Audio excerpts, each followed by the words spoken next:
பாருங்கள், இந்த மரத்தில் நிறைய காய் பிடிச்சிருக்கு. இது வாட்டர் ஆப்பிள்.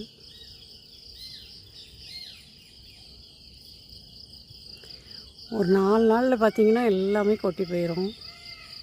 இங்கே பாருங்கள், வாட்டர் ஆப்பிள் நிறைய காய் பிடிச்சிருக்கு.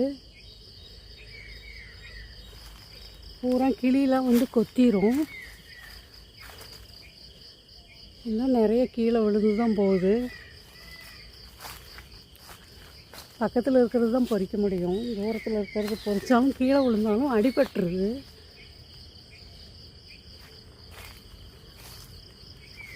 பாருங்க, இந்த இடத்துல கொத்து கொத்தாக இருக்குது.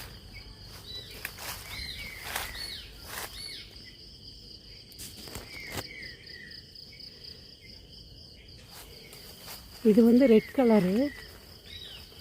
இங்கே பாருங்கள், இது ஒயிட்டு. போன வாரம் இதில் நிறைய காய் இருந்தது. மழை பெஞ்சதில் எல்லாம் கொட்டி போயிடுச்சு. இங்கே பாருங்கள், நிறைய கொட்டி போய் கிடக்குது பாருங்கள். பூரா கீழே விழுந்துருச்சு.